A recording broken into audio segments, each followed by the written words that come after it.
مومنو، جب تک تم ان چیزوں میں سے جو تمہیں عزیز ہیں اللہ کی راہ میں خرچ نہ کرو گے کبھی نیکی حاصل نہ کر سکو گے، اور جو چیز تم خرچ کرو گے اللہ اس کو جانتا ہے۔ بنی اسرائیل کے لیے تورات کے نازل ہونے سے پہلے کھانے کی تمام چیزیں حلال تھیں بجز ان کے جو یعقوب نے خود اپنے اوپر حرام کر لی تھیں۔ کہہ دو کہ اگر سچے ہو تو تورات لاؤ اور اسے پڑھو، یعنی دلیل پیش کرو۔ اب جو اس کے بعد بھی اللہ پر جھوٹے افطرا کریں تو ایسے لوگ ہی بے انصاف ہیں۔ کہہ دو کہ اللہ نے سچ فرما دیا، پس دین ابراہیم کی پیروی کرو جو سب سے بے تعلق ہو کر ایک اللہ کے ہو رہے تھے اور مشرکوں میں سے نہ تھے۔ سب سے پہلا گھر جو لوگوں کی عبادت کرنے کے لیے مقرر کیا گیا تھا وہی ہے جو مکے میں ہے، بابرکت اور جہان والوں کے لیے موجب ہدایت۔ اس میں کھلی ہوئی نشانیاں ہیں جن میں سے ایک ابراہیم کے کھڑے ہونے کی جگہ ہے۔ جو شخص اس مبارک گھر میں داخل ہوا اس نے امن پا لیا، اور لوگوں پر اللہ کا حق یعنی فرض ہے کہ جو اس گھر تک جانے کا مقدور رکھے وہ اس کا حج کرے، اور جو اس حکم کی تعمیل نہ کرے گا تو اللہ بھی اہل عالم سے بے نیاز ہے۔ کہو کہ اے اہل کتاب، تم اللہ کی آیتوں سے کیوں کفر کرتے ہو جبکہ اللہ تمہارے سب اعمال سے باخبر ہے؟ کہو کہ اے اہل کتاب، تم مومنوں کو اللہ کے رستے سے کیوں روکتے ہو، اور باوجود کہ تم اس سے واقف ہو اس میں کجی نکالتے ہو، اور اللہ تمہارے کرتوتوں سے بے خبر نہیں؟ مومنو، اگر تم اہل کتاب کے کسی فریق کا کہا مان لو گے تو وہ تمہیں ایمان لانے کے بعد کافر بنا دیں گے، اور تم کیوں کر کفر کرو گے جبکہ تم کو اللہ کی آیتیں پڑھ پڑھ کر سنائی جاتی ہیں اور تم میں اس کے پیغمبر موجود ہیں۔ اور جس نے اللہ کی رسی کو مضبوط پکڑ لیا وہ سیدھے رستے لگ گیا۔ مومنو، اللہ سے ڈرو جیسا کہ اس سے ڈرنے کا حق ہے، اور مرنا تو مسلمان ہی مرنا، اور سب مل کر اللہ کی ہدایت کی رسی کو مضبوط پکڑے رہنا اور فرقے فرقے نہ ہو جانا، اور اپنے اوپر اللہ کی اس مہربانی کو یاد رکھنا جب تم ایک دوسرے کے دشمن تھے تو اس نے تمہارے دلوں میں الفت ڈال دی اور تم اس کی مہربانی سے بھائی بھائی ہو گئے، اور تم آگ کے گڑھے کے کنارے تک پہنچ چکے تھے تو اس نے تم کو اس سے بچا لیا۔ اس طرح اللہ تم کو اپنی آیتیں کھول کھول کر سناتا ہے تاکہ تم راہ راست پر رہو۔ اور تم میں ایک جماعت ایسی ہونی چاہیے جو لوگوں کو نیکی کی طرف بلائے اور اچھے کام کرنے کا حکم دے اور برے کاموں سے منع کرے۔ یہی لوگ ہیں جو کامیاب ہیں، اور ان لوگوں کی طرح نہ ہونا جو متفرق ہو گئے اور صاف احکام آنے کے بعد ایک دوسرے سے اختلاف کرنے لگے۔ یہ وہ لوگ ہیں جن کو قیامت کے دن بڑا عذاب ہوگا، جس دن بہت سے منہ سفید ہوں گے اور بہت سے سیاہ۔ تو جن لوگوں کے منہ سیاہ ہوں گے ان سے اللہ فرمائے گا، کیا تم ایمان لا کر کافر ہو گئے تھے؟ سو اب اس کفر کے بدلے عذاب کے مزے چکھو۔ اور جن لوگوں کے منہ سفید ہوں گے وہ اللہ کی رحمت کے باغوں میں ہوں گے اور ان میں ہمیشہ رہیں گے۔ یہ اللہ کی آیتیں ہیں جو ہم تم کو ٹھیک ٹھیک پڑھ کر سناتے ہیں، اور اللہ اہل عالم پر ظلم نہیں کرنا چاہتا، اور جو کچھ آسمانوں میں اور جو کچھ زمین میں ہے سب اللہ ہی کا ہے، اور سب کاموں کا انجام اللہ ہی کی طرف ہے۔ مومنو، تم بہترین امت ہو جسے لوگوں کی ہدایت کے لیے میدان میں لایا گیا ہے کہ تم نیک کام کرنے کو کہتے ہو اور برے کاموں سے منع کرتے ہو اور اللہ پر ایمان رکھتے ہو۔ اور اگر اہل کتاب بھی ایمان لے آتے تو ان کے لیے بہت اچھا ہوتا، ان میں ایمان لانے والے بھی ہیں لیکن تھوڑے اور اکثر نافرمان ہیں۔ یہ تمہیں خفیف سی تکلیف کے سوا کچھ نقصان نہیں پہنچا سکیں گے، اور اگر تم سے لڑیں گے تو پیٹ پھیر کر بھاگ جائیں گے، پھر ان کو مدد بھی کہیں سے نہیں ملے گی۔ یہ جہاں نظر آئیں گے تم دیکھو گے کہ ذلت ان سے چمٹ رہی ہے بجز اس کے کہ یہ اللہ کی پناہ میں یا مسلمان لوگوں کی پناہ میں آ جائیں، اور یہ لوگ اللہ کے غضب میں گرفتار ہیں اور ناداری ان سے لپٹ رہی ہے۔ یہ اس لیے کہ اللہ کی آیتوں سے انکار کرتے تھے اور اس کے پیغمبروں کو ناحق قتل کر دیتے تھے۔ یہ اس لیے کہ یہ نافرمانی کیے جاتے اور حد سے بڑھے جاتے تھے۔ یہ بھی سب ایک جیسے نہیں ہیں۔ ان اہل کتاب میں کچھ اچھے لوگ بھی ہیں جو رات کے اوقات میں اللہ کی آیتیں پڑھتے اور اس کے آگے سجدے کرتے ہیں۔ وہ اللہ پر اور روز آخر پر ایمان رکھتے اور اچھے کام کرنے کو کہتے اور بری باتوں سے منع کرتے اور نیکیوں پر لپکتے ہیں، اور یہی لوگ نیکوکار ہیں۔ اور یہ جس طرح کی نیکی کریں گے اس کی ناقدری نہیں کی جائے گی، اور اللہ پرہیزگاروں کو خوب جانتا ہے۔ جو لوگ کافر ہیں ان کے مال اور اولاد اللہ کے مقابلے میں ان کے ہرگز کام نہ آئیں گے، اور یہ لوگ اہل دوزخ ہیں کہ ہمیشہ اسی میں رہیں گے۔ یہ لوگ جو مال دنیا کی زندگی میں خرچ کرتے ہیں اس کی مثال آندھی کسی ہے جس میں سخت سردی ہو اور وہ ایسے لوگوں کی کھیتی پر جو اپنے آپ پر ظلم کرتے تھے چلے اور اسے تباہ کر دے۔ اور اللہ نے ان پر کچھ ظلم نہیں کیا بلکہ یہ خود اپنے اوپر ظلم کر رہے ہیں۔ مومنوں، کسی غیر مذہب کے آدمی کو اپنا رازدار نہ بنانا۔ یہ لوگ تمہاری خرابی میں کسی طرح کی کوتاہی نہیں کرتے اور چاہتے ہیں کہ جس طرح ہو تمہیں تکلیف پہنچے۔ ان کی زبانوں سے تو دشمنی ظاہر ہو ہی چکی ہے اور جو کینے ان کے سینوں میں مخفی ہیں وہ کہیں زیادہ ہیں۔ اگر تم عقل رکھتے ہو تو ہم نے تم کو اپنی آیتیں کھول کھول کر سنا دی ہیں۔ دیکھو، تم ایسے صاف دل لوگ ہو کہ ان لوگوں سے دوستی رکھتے ہو حالانکہ یہ تم سے دوستی نہیں رکھتے، اور تم سب کتابوں پر ایمان رکھتے ہو اور یہ تمہاری کتاب کو نہیں مانتے، اور جب تم سے ملتے ہیں تو کہتے ہیں ہم ایمان لے آئے ہیں، اور جب تنہا ہوتے ہیں تو تم پر غصے کے سبب انگلیاں کاٹ کاٹ کھاتی ہیں۔ ان سے کہہ دو کہ اپنے غصے میں مر جاؤ، اللہ تمہارے دلوں کی باتوں سے خوب واقف ہے۔ اگر تمہیں آسودگی حاصل ہو تو ان کو بری لگتی ہے، اور اگر تمہیں رنج پہنچے تو خوش ہوتی ہیں، اور اگر تم تکلیفوں کی برداشت اور نافرمانی سے کنارہ کشی کرتے رہو گے تو ان کا فریب تمہیں کچھ بھی نقصان نہ پہنچا سکے گا۔ یہ جو کچھ کرتے ہیں اللہ اس کا احاطہ کیے ہوئے ہے۔ اور اس وقت کو یاد کرو جب تم صبح کو اپنے گھر سے روانہ ہو کر ایمان والوں کو لڑائی کے لیے مورچوں پر موقع بموقع متعین کرنے لگے، اور اللہ سب کچھ سنتا ہے، جانتا ہے۔ اس وقت تم میں سے دو جماعتوں نے جی چھوڑ دینا چاہا، مگر اللہ ان کا مددگار تھا، اور مومنوں کو تو اللہ ہی پر بھروسہ کرنا چاہیے۔ اور اللہ نے جنگ بدر میں بھی تمہاری مدد کی تھی جبکہ اس وقت بھی تم بے سر و سامان تھے۔ بس اللہ کی نافرمانی سے بچو تاکہ شکر گزار بن جاؤ۔ جب تم مومنوں سے یہ کہہ کر ان کے دل بڑھا رہے تھے کہ کیا تم کو یہ کافی نہیں کہ تمہارا پروردگار 3000 فرشتے نازل کر کے تمہیں مدد دے؟ ہاں، کیوں نہیں؟ اگر تم دل کو مضبوط رکھو اور نافرمانی سے بچتے رہو اور کافر تم پر جوش کے ساتھ دفتن حملہ کر دیں تو تمہارا پروردگار 5000 فرشتے جن پر نشان ہوں گے تمہاری مدد کو بھیجے گا، اور اس مدد کو تو اللہ نے تمہارے لیے ذریعہ بشارت بنایا، یعنی اس لیے کہ تمہارے دلوں کو اس سے اطمینان حاصل ہو، ورنہ مدد تو اللہ ہی کی طرف سے ہوتی ہے جو غالب ہے، حکمت والا ہے۔ یہ اللہ نے اس لیے کیا کہ کافروں کی ایک جماعت کو ہلاک کر دے یا انہیں ذلیل و مغلوب کر دے کہ ناکام واپس جائیں۔ اے پیغمبر، اس کام میں تمہارا کچھ اختیار نہیں۔ اب دو صورتیں ہیں، یا اللہ ان کے حال پر مہربانی کرے یا انہیں عذاب دے کہ یہ ظالم لوگ ہیں، اور جو کچھ آسمانوں میں ہے اور جو کچھ زمین میں ہے سب اللہ ہی کا ہے، وہ جسے چاہے بخش دے اور جسے چاہے عذاب کرے، اور اللہ بخشنے والا مہربان ہے۔ اے ایمان والو، دگنا چوگنا سود نہ کھاؤ اور اللہ سے ڈرو تاکہ کامیاب ہو جاؤ، اور دوزخ کی آگ سے بچو جو کافروں کے لیے تیار کی گئی ہے، اور اللہ اور اس کے رسول کی اطاعت کرو تاکہ تم پر رحمت کی جائے، اور اپنے پروردگار کی بخشش اور اس بہشت کی طرف لپکو جس کا عرض آسمان اور زمین کے برابر ہے، اور جو پرہیزگاروں کے لیے تیار کی گئی ہے، جو آسودگی اور تنگی میں اپنا مال اللہ کی راہ میں خرچ کرتے ہیں اور غصے کو روکتے اور لوگوں کے قصور معاف کرتے ہیں، اور اللہ نیکوکاروں کو دوست رکھتا ہے۔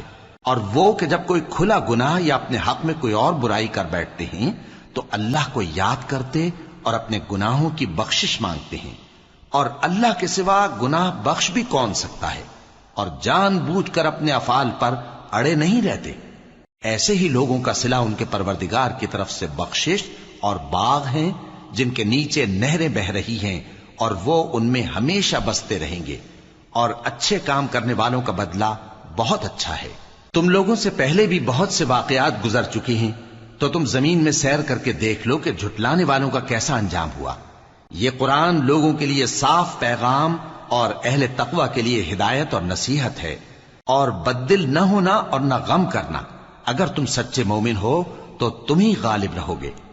اگر تمہیں زخم شکست لگا ہے تو ان لوگوں کو بھی ایسا زخم لگ چکا ہے، اور یہ ایام زمانہ ہیں کہ ہم ان کو لوگوں میں بدلتے رہتے ہیں، اور اس سے یہ بھی مقصود تھا کہ اللہ ایمان والوں کو جدا کر دے اور تم میں سے بعض کو شہید بنائے، اور اللہ بے انصافوں کو پسند نہیں کرتا۔ اور یہ بھی مقصود تھا کہ اللہ ایمان والوں کو پاک صاف بنا دے اور کافروں کو نابود کر دے۔ کیا تم یہ سمجھتے ہو کہ بے آزمائش بہشت میں جا داخل ہوگے؟ حالانکہ ابھی اللہ نے تم میں سے جہاد کرنے والوں کو تو اچھی طرح معلوم کیا ہی نہیں۔ اور یہ بھی مقصود ہے کہ وہ ثابت قدم رہنے والوں کو معلوم کرے، اور تم موت شہادت کے آنے سے پہلے اس کی تمنا کیا کرتے تھے، سو تم نے اس کو آنکھوں سے دیکھ لیا۔ اور محمد صلی اللہ علیہ وآلہ وسلم ایک پیغمبر ہی تو ہیں، ان سے پہلے بھی بہت سے پیغمبر ہو گزرے ہیں۔ بھلا اگر یہ مر جائیں یا مارے جائیں تو تم الٹے پاؤں پھر جاؤ گے؟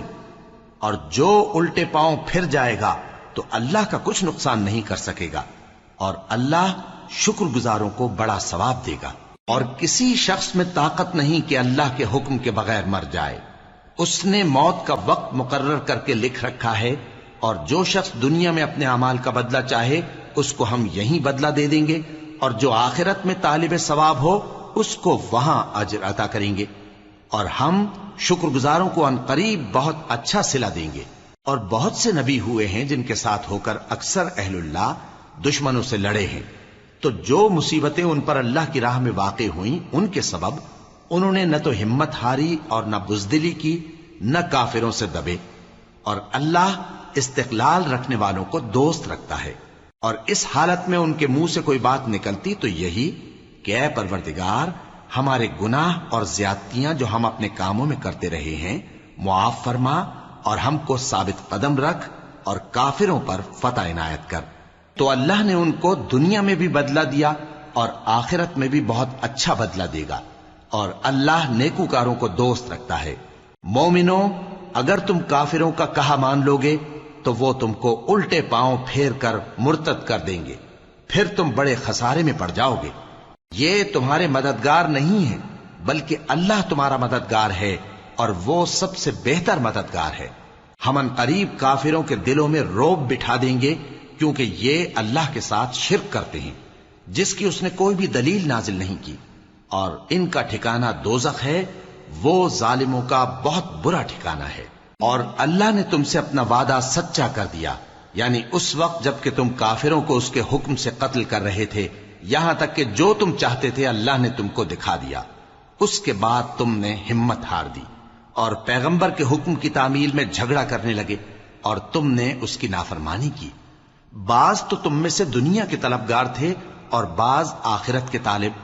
اس وقت اللہ نے تم کو ان کے سامنے سے ہٹا دیا تاکہ تمہاری آزمائش کرے، اور اس نے تمہارا قصور معاف کر دیا، اور اللہ مومنوں پر بڑا فضل کرنے والا ہے۔ وہ وقت بھی یاد کرنے کے لائق ہے جب تم لوگ دور بھاگے جاتے تھے اور کسی کو پیچھے پھر کر نہیں دیکھتے تھے، اور رسول اللہ صلی اللہ علیہ وآلہ وسلم تم کو تمہارے پیچھے کھڑے بلا رہے تھے، تو اللہ نے تم کو غم پر غم پہنچایا تاکہ جو چیز تمہارے ہاتھ سے جاتی رہی یا جو مصیبت تم پر واقع ہوئی ہے اس سے تم غمگین نہ ہو، اور اللہ تمہارے سب اعمال سے خبردار ہے۔ پھر اللہ نے اس پریشانی کے بعد تم پر تسلی نازل فرمائی، یعنی نیند، کہ تم میں سے ایک جماعت پر طاری ہو گئی، اور کچھ لوگ جن کو جان کے لالے پڑ رہے تھے اللہ کے بارے میں ناحق ایام کفر کے سے گمان کرتے تھے، اور کہتے تھے بھلا ہمارے اختیار کی کچھ بات ہے؟ تم کہہ دو کہ بے شک سب باتیں اللہ ہی کے اختیار میں ہیں۔ یہ لوگ بہت سی باتیں دلوں میں مخفی رکھتے ہیں جو تم پر ظاہر نہیں کرتے تھے۔ کہتے تھے کہ ہمارے بس کی بات ہوتی تو ہم یہاں قتل ہی نہ کیے جاتے۔ کہہ دو کہ اگر تم اپنے گھروں میں بھی ہوتے تو جن کی تقدیر میں مارا جانا لکھا تھا وہ اپنی اپنی قتل گاہوں کی طرف ضرور نکل آتے۔ اس سے غرض یہ تھی کہ اللہ تمہارے سینوں کی باتوں کو آزمائے اور جو کچھ تمہارے دلوں میں ہے اس کو صاف کر دے، اور اللہ دلوں کی باتوں سے خوب واقف ہے۔ جو لوگ تم میں سے احد کے دن جبکہ مومنوں اور کافروں کی دو جماعتیں ایک دوسرے سے گتھ گئیں جنگ سے بھاگ گئے تو ان کے بعض افعال کے سبب شیطان نے ان کو پھسلا دیا تھا، اور یقیناً اللہ نے ان کا قصور معاف کر دیا۔ بے شک اللہ بخشنے والا ہے، بردبار ہے۔ مومنوں، ان لوگوں جیسے نہ ہونا جو کفر کرتے ہیں، اور ان کے مسلمان بھائی جب اللہ کی راہ میں سفر کریں اور مر جائیں یا جہاد کو نکلیں اور مارے جائیں تو ان کی نسبت کہتے ہیں کہ اگر وہ ہمارے پاس رہتے تو نہ مرتے اور نہ مارے جاتے، یہ اس لیے کہ اللہ ان لوگوں کے دلوں میں افسوس پیدا کر دے، اور زندگی اور موت تو اللہ ہی دیتا ہے، اور اللہ تمہارے سب کاموں کو دیکھ رہا ہے۔ اور اگر تم اللہ کے راستے میں مارے جاؤ یا مر جاؤ تو جو مال و متاع لوگ جمع کرتے ہیں اس سے اللہ کی بخشش اور رحمت کہیں بہتر ہے، اور اگر تم مر جاؤ یا مارے جاؤ تو اللہ کے حضور میں ضرور اکٹھے کیے جاؤ گے۔ پھر اے نبی، اللہ کی مہربانی سے تم ان لوگوں کے لیے نرم مزاج واقع ہوئے ہو، اور اگر تم بدخو اور سخت دل ہوتے تو یہ تمہارے پاس سے بھاگ کھڑے ہوتے، سو ان کو معاف کر دو اور ان کے لیے اللہ سے مغفرت مانگو، اور اپنے کاموں میں ان سے مشورت لیا کرو، اور جب کسی کام کا پختہ ارادہ کر لو تو اللہ پر بھروسہ رکھو، بے شک اللہ بھروسہ رکھنے والوں کو دوست رکھتا ہے۔ اگر اللہ تمہارا مددگار ہے تو تم پر کوئی غالب نہیں آ سکتا، اور اگر وہ تمہیں چھوڑ دے تو پھر کون ہے اس کے بعد تمہاری مدد کرے۔ اور مومنوں کو تو چاہیے کہ اللہ ہی پر بھروسہ رکھیں، اور کبھی نہیں ہو سکتا کہ کوئی پیغمبر خیانت کرے، اور خیانت کرنے والوں کو قیامت کے دن خیانت کی ہوئی چیز اللہ کے روبرو لا حاضر کرنی ہوگی، پھر ہر شخص کو اس کے اعمال کا پورا پورا بدلہ دیا جائے گا، اور ان کے ساتھ بے انصافی نہیں کی جائے گی۔ بھلا جو شخص اللہ کی خوشنودی کا تابع ہو وہ اس شخص کی طرح ہو سکتا ہے جو اللہ کی ناخوشی میں گرفتار ہو، اور جس کا ٹھکانہ دوزخ ہے اور وہ برا ٹھکانہ ہے۔ سب لوگوں کے اللہ کے ہاں مختلف درجے ہیں، اور اللہ ان کے سب اعمال دیکھ رہا ہے۔ اللہ نے مومنوں پر یقیناً احسان کیا ہے کہ ان میں انہی میں سے ایک پیغمبر بھیجے جو ان کو اللہ کی آیتیں پڑھ پڑھ کر سناتے اور ان کو پاک کرتے اور انہیں کتاب و حکمت کی تعلیم دیتے ہیں، اور پہلے تو یہ لوگ کھلی گمراہی میں تھے۔ بھلا یہ کیا بات ہے کہ جب احد کے دن کفار کے ہاتھ سے تم پر مصیبت واقع ہوئی، حالانکہ جنگ بدر میں اس سے دگنی مصیبت تمہارے ہاتھ سے ان پر پڑ چکی ہے، تو تم کہنے لگے کہ یہ آفت ہم پر کہاں سے آ پڑی؟ کہہ دو کہ یہ تمہاری ہی شامت اعمال ہے کہ تم نے پیغمبر کے حکم کے خلاف کیا، بے شک اللہ ہر چیز پر قادر ہے۔ اور جو مصیبت تم پر دونوں جماعتوں کے مقابلے کے دن واقع ہوئی سو اللہ کے حکم سے واقع ہوئی، اور اس سے یہ مقصود تھا کہ اللہ مومنوں کو اچھی طرح معلوم کر لے اور منافقوں کو بھی معلوم کر لے۔ اور جب ان سے کہا گیا کہ آؤ اللہ کے راستے میں جنگ کرو یا کافروں کے حملوں کو روکو، تو کہنے لگے کہ اگر ہم کو لڑائی کی خبر ہوتی تو ہم ضرور تمہارے ساتھ رہتے۔ یہ اس دن ایمان کی نسبت کفر سے زیادہ قریب تھے، منہ سے وہ باتیں کہتے ہیں جو ان کے دل میں نہیں ہیں، اور جو کچھ یہ چھپاتے ہیں اللہ اس سے خوب واقف ہے۔ یہ خود تو جنگ سے بچ کر بیٹھ ہی رہے تھے، مگر جنہوں نے اللہ کی راہ میں جانیں قربان کر دیں اپنے ان بھائیوں کے بارے میں بھی کہتے ہیں کہ اگر ہمارا کہا مانتے تو قتل نہ ہوتے۔ کہہ دو کہ اگر سچے ہو تو اپنے اوپر سے موت کو ٹال دینا۔ جو لوگ اللہ کی راہ میں مارے گئے ان کو مرے ہوئے نہ سمجھنا، وہ مرے ہوئے نہیں ہیں بلکہ اللہ کے نزدیک زندہ ہیں اور ان کو رزق مل رہا ہے۔ جو کچھ اللہ نے ان کو اپنے فضل سے بخش رکھا ہے اس میں خوش ہیں، اور جو لوگ ان کے پیچھے رہ گئے اور شہید ہو کر ان میں شامل نہیں ہو سکے ان کی نسبت خوشیاں منا رہے ہیں کہ قیامت کے دن ان کو بھی نہ کچھ خوف ہوگا اور نہ وہ غمناک ہوں گے، اور اللہ کے انعامات اور فضل سے خوش ہو رہے ہیں، اور اس سے کہ اللہ مومنوں کا اجر ضائع نہیں کرتا۔ جنہوں نے باوجود زخم کھانے کے اللہ اور رسول کے حکم کو قبول کیا، جو لوگ ان میں نیکوکار اور پرہیزگار ہیں ان کے لیے بڑا ثواب ہے۔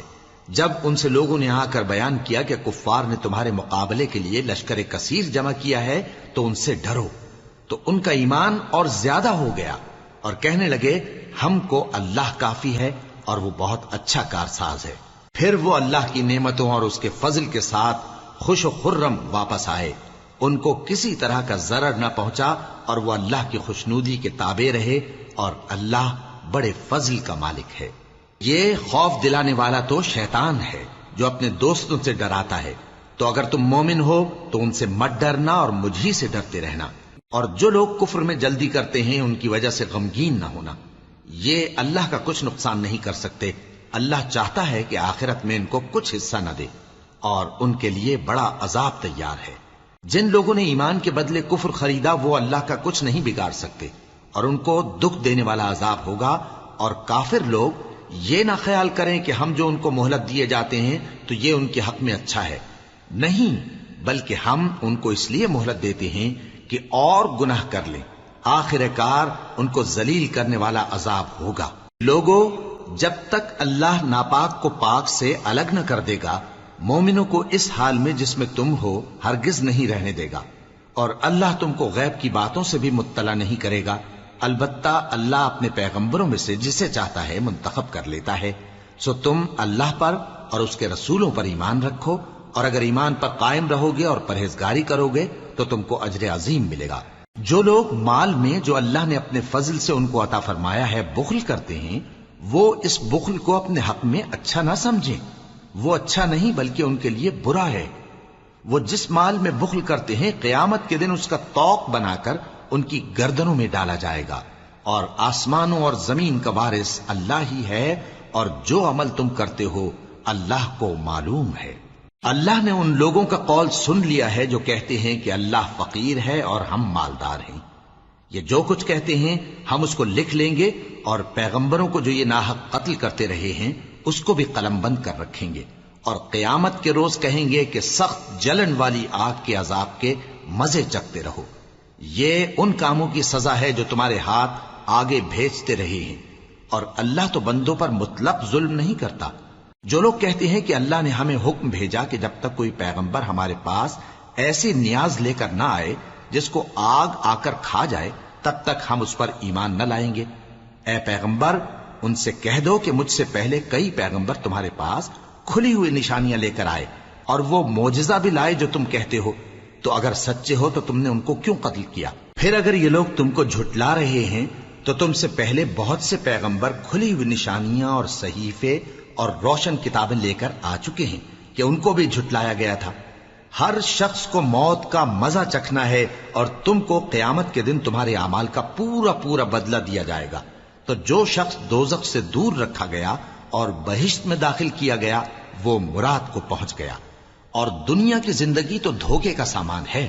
اے اہل ایمان، تمہارے مال و جان میں تمہاری آزمائش ضرور کی جائے گی، اور تم اہل کتاب سے اور ان لوگوں سے جو مشرک ہیں بہت سی ایذا کی باتیں سنو گے، تو اگر صبر اور پرہیزگاری کرتے رہو گے تو یہ بڑی ہمت کے کام ہیں۔ اور جب اللہ نے ان لوگوں سے جن کو کتاب عنایت کی گئی تھی اقرار لیا کہ اس میں جو کچھ لکھا ہے اسے لوگوں سے صاف صاف بیان کرتے رہنا اور اس کی کسی بات کو نہ چھپانا، تو انہوں نے اس کو پس پشت پھینک دیا اور اس کے بدلے تھوڑی سی قیمت حاصل کی۔ یہ جو کچھ حاصل کرتے ہیں برا ہے۔ جو لوگ اپنے کیے ہوئے کاموں سے خوش ہوتے ہیں اور وہ کام جو کرتے نہیں ان کے لیے چاہتے ہیں کہ ان کی تعریف کی جائے، ان کی نسبت خیال نہ کرنا کہ وہ عذاب سے چھٹکارا پائیں گے، اور انہیں درد دینے والا عذاب ہوگا۔ اور آسمانوں اور زمین کی بادشاہی اللہ ہی کو ہے، اور اللہ ہر چیز پر قادر ہے۔ بے شک آسمانوں اور زمین کی پیدائش اور رات اور دن کے بدل بدل کر آنے جانے میں عقل والوں کے لیے نشانیاں ہیں، جو کھڑے اور بیٹھے اور لیٹے ہر حال میں اللہ کو یاد کرتے اور آسمان اور زمین کی پیدائش میں غور کرتے اور کہتے ہیں کہ اے پروردگار، تو نے اس کائنات کو بے فائدہ نہیں پیدا کیا، تو پاک ہے، تو قیامت کے دن ہمیں دوزخ کے عذاب سے بچائیو۔ اے پروردگار، جس کو تو نے دوزخ میں ڈالا اسے رسوا کیا، اور ظالموں کا کوئی مددگار نہیں ہوگا۔ اے پروردگار، ہم نے ایک پکارنے والے کو سنا کہ ایمان کے لیے پکار رہا تھا کہ اپنے پروردگار پر ایمان لاؤ، تو ہم ایمان لے آئے۔ سو اے پروردگار، ہمارے گناہ معاف فرما اور ہماری برائیوں کو ہم سے دور کر دے، اور ہم کو دنیا سے نیک بندوں کے ساتھ اٹھائیو۔ اے پروردگار، تو نے جن جن چیزوں کے ہم سے اپنے پیغمبروں کے واسطے سے وعدے کیے ہیں وہ ہمیں عطا فرما، اور قیامت کے دن ہمیں رسوا نہ کیجیو۔ کچھ شک نہیں کہ تو خلاف وعدہ نہیں کرے گا۔ تو ان کے پروردگار نے ان کی دعا قبول کر لی اور فرمایا کہ میں کسی عمل کرنے والے کے عمل کو مرد ہو یا عورت ضائع نہیں کرتا۔ تم ایک دوسرے کے ہم جنس ہو، تو جو لوگ میرے لیے وطن چھوڑ گئے اور اپنے گھروں سے نکالے گئے اور ستائے گئے اور لڑے اور قتل کیے گئے، میں ان کے گناہ دور کر دوں گا اور ان کو بہشتوں میں داخل کروں گا جن کے نیچے نہریں بہ رہی ہیں۔ یہ اللہ کے ہاں سے بدلہ ہے، اور اللہ کے ہاں اچھا بدلہ ہے۔ اے پیغمبر، کافروں کا شہروں میں ٹھاٹھ سے گھومنا تمہیں دھوکہ نہ دے۔ یہ دنیا کا تھوڑا سا فائدہ ہے، پھر آخرت میں تو ان کا ٹھکانہ دوزخ ہے، اور وہ بری جگہ ہے۔ لیکن جو لوگ اپنے پروردگار سے ڈرتے رہے ان کے لیے باغ ہیں جن کے نیچے نہریں بہ رہی ہیں اور وہ ان میں ہمیشہ رہیں گے. یہ اللہ کے ہاں سے ان کی مہمانی ہے، اور جو کچھ اللہ کے ہاں ہے وہ نیکوکاروں کے لیے بہت اچھا ہے. اور بعض اہل کتاب ایسے بھی ہیں جو اللہ پر اور اس کتاب پر جو تم پر نازل ہوئی اور اس پر جو ان پر نازل ہوئی ایمان رکھتے ہیں اور اللہ کے آگے عاجزی کرتے ہیں اور اللہ کی آیتوں کے بدلے تھوڑی سی قیمت نہیں لیتے. یہی لوگ ہیں جن کا صلہ ان کے پروردگار کے ہاں تیار ہے، اور اللہ جلد حساب لینے والا ہے. اے اہل ایمان، کفار کے مقابلے میں ثابت قدم رہو اور استقامت رکھو اور مورچوں پر جمے رہو اور اللہ سے ڈرو تاکہ مراد حاصل کرو. شروع اللہ کا نام لے کر جو بڑا مہربان نہایت رحم والا ہے. لوگو اپنے پروردگار سے ڈرو جس نے تم کو ایک شخص سے پیدا کیا، یعنی اول اس سے اس کا جوڑا بنایا، پھر ان دونوں سے کثرت سے مرد و عورت پیدا کر کے روئے زمین پر پھیلا دیے. اور اللہ سے ڈرو جس کے واسطے سے تم ایک دوسرے سے حقوق کا مطالبہ کرتے ہو، اور قطع رحمی سے بچو. کچھ شک نہیں کہ اللہ تمہیں دیکھ رہا ہے. اور یتیموں کا مال جو تمہاری تحویل میں ہو ان کے حوالے کر دو، اور ان کے پاکیزہ اور عمدہ مال کو اپنے ناقص اور برے مال سے نہ بدلو، اور نہ ان کا مال اپنے مال میں ملا کر کھاؤ کہ یہ بڑا سخت گناہ ہے. اور اگر تم کو اس بات کا خوف ہو کہ یتیم لڑکیوں کے بارے میں انصاف نہ کر سکو گے تو ان کے سوا جو عورتیں تم کو پسند ہوں 2 یا 3 یا 4 ان سے نکاح کر لو. اور اگر اس بات کا اندیشہ ہو کہ کئی عورتوں سے انصاف نہ کر سکو گے تو ایک ہی عورت سے نکاح کرو یا باندی سے تعلق رکھو جس کے تم مالک ہو. اس طرح تم بے انصافی سے بچ جاؤ گے. اور عورتوں کو ان کے مہر خوشی سے دے دیا کرو. ہاں اگر وہ اپنی خوشی سے اس میں سے کچھ تم کو چھوڑ دیں تو اسے مزے سے کھا لو. اور کم عقلوں کو ان کا مال جسے اللہ نے تم لوگوں کے لیے سبب معیشت بنایا ہے مت دو. ہاں اس میں سے ان کو کھلاتے اور پہناتے رہو اور ان سے معقول بات کہتے رہو. اور یتیموں کو بالغ ہونے تک کام کاج میں مصروف رکھو اور جانچتے رہو.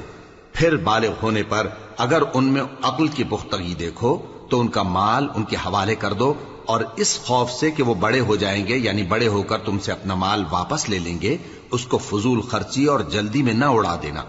اور جو شخص آسودہ حال ہو اس کو ایسے مال سے قطعی طور پر پرہیز رکھنا چاہیے. اور جو ضرورت مند ہو وہ مناسب طور پر یعنی بقدر خدمت کچھ لے لے. اور جب ان کا مال ان کے حوالے کرنے لگو تو گواہ کر لیا کرو. اور حقیقت میں تو اللہ ہی گواہ اور حساب لینے والا کافی ہے. جو مال ماں باپ اور رشتہ دار چھوڑ مریں، تھوڑا ہو یا بہت، اس میں مردوں کا بھی حصہ ہے اور عورتوں کا بھی. یہ حصے اللہ کے مقرر کیے ہوئے ہیں. اور جب میراث کی تقسیم کے وقت غیر وارث رشتہ دار اور یتیم اور نادار لوگ آ جائیں تو ان کو بھی اس میں سے کچھ دے دو اور ان سے معقول بات کہو. اور ایسے لوگوں کو ڈرنا چاہیے جو ایسی حالت میں ہوں کہ اپنے بعد ننھے بچے چھوڑ جائیں اور ان کو ان کی نسبت خوف ہو کہ ہمارے مرنے کے بعد ان بیچاروں کا کیا ہوگا. پس چاہیے کہ یہ لوگ اللہ سے ڈریں اور درست بات کہیں. جو لوگ یتیموں کا مال ناجائز طور پر کھاتے ہیں وہ اپنے پیٹ میں آگ بھرتے ہیں اور ضرور دوزخ میں ڈالے جائیں گے. اللہ تمہاری اولاد کے بارے میں تم کو ارشاد فرماتا ہے کہ ایک لڑکے کا حصہ 2 لڑکیوں کے حصے کے برابر ہے. اور اگر اولاد میت صرف لڑکیاں ہی ہوں یعنی 2 یا 2 سے زیادہ تو کل ترکے میں ان کا 2/3 ہے. اور اگر صرف ایک لڑکی ہو تو اس کا نصف ہے. اور میت کے ماں باپ کا یعنی دونوں میں سے ہر ایک کا ترکے میں 6واں حصہ ہے بشرطے کہ میت کی اولاد ہو. اور اگر اولاد نہ ہو اور صرف ماں باپ ہی اس کے وارث ہوں تو 1/3 ماں کا حصہ ہے. اور اگر میت کے بھائی بھی ہوں تو ماں کا 6واں حصہ ہوگا. اور یہ تقسیم ترکہ میت کی وصیت کی تعمیل کے بعد جو اس نے کی ہو یا قرض کے ادا ہونے کے بعد جو اس کے ذمے ہو عمل میں آئے گی. تم کو معلوم نہیں کہ تمہارے باپ دادوں اور بیٹوں اور پوتوں میں سے فائدے کے لحاظ سے کون تم سے زیادہ قریب ہے. یہ حصے اللہ کے مقرر کیے ہوئے ہیں اور اللہ سب کچھ جاننے والا ہے، حکمت والا ہے. اور جو مال تمہاری بیویاں چھوڑ مریں اگر ان کی اولاد نہ ہو تو اس میں سے نصف تمہارا ہے. پھر اگر ان کی اولاد ہو تو ترکے میں تمہارا حصہ 1/4 ہے. لیکن یہ تقسیم وصیت کی تعمیل کے بعد جو انہوں نے کی ہو یا قرض کے ادا ہونے کے بعد جو ان کے ذمے ہو کی جائے گی. اور جو مال تم مرد چھوڑ مرو، اگر تمہاری اولاد نہ ہو تو تمہاری بیویوں کا اس میں چوتھا حصہ ہے، پھر اگر تمہاری اولاد ہو تو ان کا 8واں حصہ ہے۔ یہ حصے تمہاری وصیت کی تعمیل کے بعد جو تم نے کی ہو اور ادائے قرض کے بعد تقسیم کیے جائیں گے۔ اور اگر ایسے مرد یا عورت کی میراث ہو جس کے نہ باپ ہو نہ بیٹا مگر اس کے بھائی یا بہن ہو، تو ان میں سے ہر ایک کا 6واں حصہ ہے، اور اگر ایک سے زیادہ ہوں تو سب 1/3 میں شریک ہوں گے۔ یہ حصے بھی بعد ادائے وصیت و قرض بشرطے کہ ان سے میت نے کسی کا نقصان نہ کیا ہو تقسیم کیے جائیں گے۔ یہ اللہ کا فرمان ہے اور اللہ نہایت علم والا ہے، بردبار ہے۔ یہ تمام احکام اللہ کی حدیں ہیں، اور جو شخص اللہ اور اس کے پیغمبر کی فرما برداری کرے گا اللہ اس کو بہشتوں میں داخل کرے گا جن میں نہریں بہ رہی ہیں، وہ ان میں ہمیشہ رہیں گے، اور یہ بڑی کامیابی ہے۔ اور جو اللہ اور اس کے رسول کی نافرمانی کرے گا اور اس کی حدوں سے نکل جائے گا، اس کو اللہ دوزخ میں ڈالے گا جہاں وہ ہمیشہ رہے گا، اور اس کو ذلت کا عذاب ہوگا۔ مسلمانوں، تمہاری عورتوں میں جو بدکاری کا ارتکاب کر بیٹھیں ان پر اپنے لوگوں میں سے 4 شخصوں کی شہادت لو۔ اگر وہ ان کی بدکاری کی گواہی دیں تو ان عورتوں کو گھروں میں بند رکھو یہاں تک کہ موت ان کا کام تمام کر دے، یا اللہ ان کے لیے کوئی اور سبیل پیدا کرے۔ اور جو 2 مرد تم میں سے بدکاری کریں تو ان کو ایذا دو، پھر اگر وہ توبہ کر لیں اور نیکوکار ہو جائیں تو ان کا پیچھا چھوڑ دو۔ بے شک اللہ توبہ قبول کرنے والا ہے، مہربان ہے۔ اللہ انہی لوگوں کی توبہ قبول فرماتا ہے جو نادانی سے بری حرکت کر بیٹھتے ہیں پھر جلد توبہ کر لیتی ہیں۔ بس ایسے لوگوں پر اللہ توجہ کرتا ہے اور وہ سب کچھ جاننے والا ہے، حکمت والا ہے۔ اور ایسے لوگوں کی توبہ قبول نہیں ہوتی جو ساری عمر برے کام کرتے رہیں یہاں تک کہ جب ان میں سے کسی کی موت آ موجود ہو تو اس وقت کہنے لگے کہ اب میں توبہ کرتا ہوں۔ اور نہ ان کی توبہ قبول ہوتی ہے جو کفر کی حالت میں مریں۔ ایسے لوگوں کے لیے ہم نے دردناک عذاب تیار کر رکھا ہے۔ مومنوں، تم کو جائز نہیں کہ زبردستی عورتوں کے وارث بن جاؤ، اور دیکھنا اس نیت سے کہ جو کچھ تم نے ان کو دیا ہے اس میں سے کچھ لے لو، انہیں گھروں میں مت روک رکھنا۔ ہاں، اگر وہ کھلے طور پر بدکاری کی مرتکب ہوں تو اور بات ہے، اور ان کے ساتھ اچھی طرح سے رہو سہو۔ پھر اگر وہ تم کو ناپسند ہوں تو عجب نہیں کہ تم کسی چیز کو ناپسند کرو، اور اللہ اس میں بہت سی بھلائی پیدا کر دے۔ اور اگر تم ایک عورت کو چھوڑ کر دوسری عورت کرنی چاہو اور پہلی عورت کو ڈھیر سا مال دے چکے ہو تو اس میں سے کچھ مت لینا، بھلا تم بہتان لگا کر اور کھلا گناہ کر کے اپنا مال اس سے واپس لوگے؟ اور تم دیا ہوا مال کیوں کر واپس لے سکتے ہو جبکہ تم ایک دوسرے کے ساتھ صحبت کر چکے ہو اور وہ تم سے پختہ عہد بھی لے چکی ہیں؟ اور جن عورتوں سے تمہارے باپ دادا نے نکاح کیا ہو ان سے نکاح نہ کرنا مگر جاہلیت میں جو ہو چکا سو ہو چکا۔ یہ نہایت بے حیائی اور اللہ کی ناخوشی کی بات تھی اور بہت برا دستور تھا۔ تم پر تمہاری مائیں اور بیٹیاں اور بہنیں اور پھوپھیاں اور خالائیں اور بھتیجیاں اور بھانجیاں اور وہ مائیں جنہوں نے تم کو دودھ پلایا ہو اور رضائی بہنیں اور ساسیں حرام کر دی گئی ہیں، اور جن عورتوں سے تم خلوت کر چکے ہو ان کی لڑکیاں جنہیں تم پرورش کرتے ہو وہ بھی تم پر حرام ہیں۔ ہاں، اگر ان کے ساتھ تم نے خلوت نہ کی ہو تو ان کی لڑکیوں کے ساتھ نکاح کر لینے میں تم پر کچھ گناہ نہیں۔ اور تمہارے صلبی بیٹوں کی عورتیں بھی اور 2 بہنوں کا اکٹھا کرنا بھی حرام ہے، مگر جو ہو چکا سو ہو چکا۔ بے شک اللہ بخشنے والا ہے، بڑا مہربان ہے۔